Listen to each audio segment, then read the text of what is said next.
və bu günün əzəməti barəsində məsum imamlarımızdan hədislər keçir. Fərat ibn Əhnəf adında bir ravi deyir, mən İmam Cəfər Sadiq əleyhissalamın huzurundaydım, 6-cı imamımızın yanındaydım. Cu'iltu fidak, dedim ki, canım sənə qurban olsun.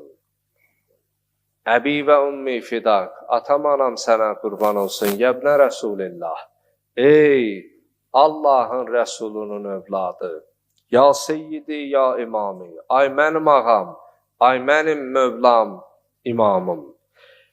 Həllil musliminə idun əfzəl minəl fıtr vəl-uzha və yevmil cümə və yevmə ərəfə. Müsəlmanlar üçün fitir, qurban, cümə və bir də ərəfə günündən başqa bir bayram varmı?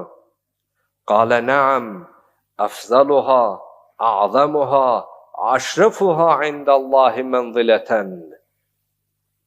İmam Cəfər Sadiq əleyhissalam buyurdu ki, bəli, Allah yanında bu sadaladığın bayramlardan ən fəzilətlisi, ən əzəmətlisi, ən şərafətlisi var.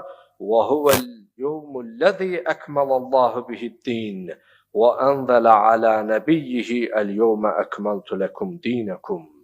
Bəli, o bir bayramdır ki, həmin gün Allah öz dinini